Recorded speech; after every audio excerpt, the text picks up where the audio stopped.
वफाकी बजट पेश होने के बाद पहले हफ्ते महंगाई में इजाफा हुआ। इदारे शुमारियात के मुताबिक मुल्क में हफ्तावार महंगाई 0.46% बढ़ी। महंगाई की मजमूई सालाना शरह 15.28% हो गई है।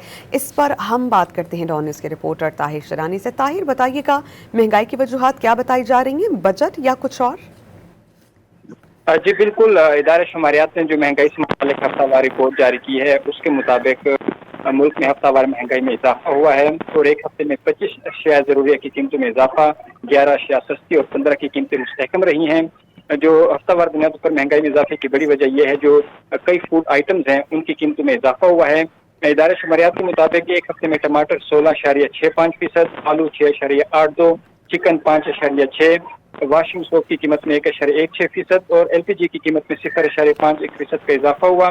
ताज़ा दूध, दही, मटन, अंडे समेत दीगर अशिया की कीमतों में भी हालिया हफ्ते के दौरान इजाफा रिकॉर्ड हुआ है। ताहम एक हफ्ते में प्याज 2.98%, लहसुन 2.56%, केले 1.28%, डीजल 1.06% और पेट्रोल की कीमत में 0.52% की कमी हुई है और दालों और आटे की कीमतों में भी हालिया हफ्ते के दौरान कमी रिकॉर्ड की गई है। ताहिर, बहुत शुक्रिया, आप इस बारे में हमें अपडेट कर रहे थे।